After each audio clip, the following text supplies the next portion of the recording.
Hello everyone, welcome to my channel. আমি একদম প্রথম ব্লগ শ্যুট করছি।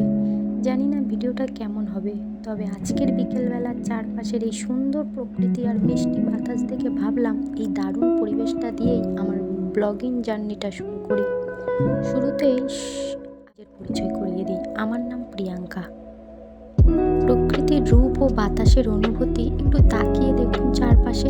দুপুরের সেই গরম বা ব্যস্ততা আর নেই, কেমন একটা সোনালি আলো চারিদিকে ছড়িয়ে পড়েছে। আর কি দারুণ একটা বাতাস দিচ্ছে বলুন তো। এই যে খোলা আকাশ, গাছের পাতাগুলোর নড়াচড়া, ঠান্ডা হাওয়া মনটা একেবারে জুড়িয়ে দিচ্ছে। সত্যি বলতে সারাদিনের ক্লান্তি এক নিমিষেই কোথায় যেন হারিয়ে যায় এমন একটা বিকালে। যেহেতু এটা আমার প্রথম ভিডিও, একটু একটু নার্ভাসও লাগছে, তবে আপনাদের ভালোবাসা আর সাপোর্ট পেলে আমি সামনে আমার দৈনন্দিন জীবন, বিভিন্ন সুন্দর সুন্দর জায়গা এবং নানা মজার মুহূর্ত আপনাদের সাথে শেয়ার করতে পারবো। আপনারা কে কেমন বিকেল কাটাচ্ছেন বা আপনাদের এলাকায় বিকেলগুলো কেমন হয় তা আমাকে কমেন্টে জানাবেন অবশ্যই। এই প্রথম ব্লগটি আপনাদের কেমন লাগলো অবশ্যই কমেন্টে জানাবেন এবং সাবস্ক্রাইব করবেন প্লিজ।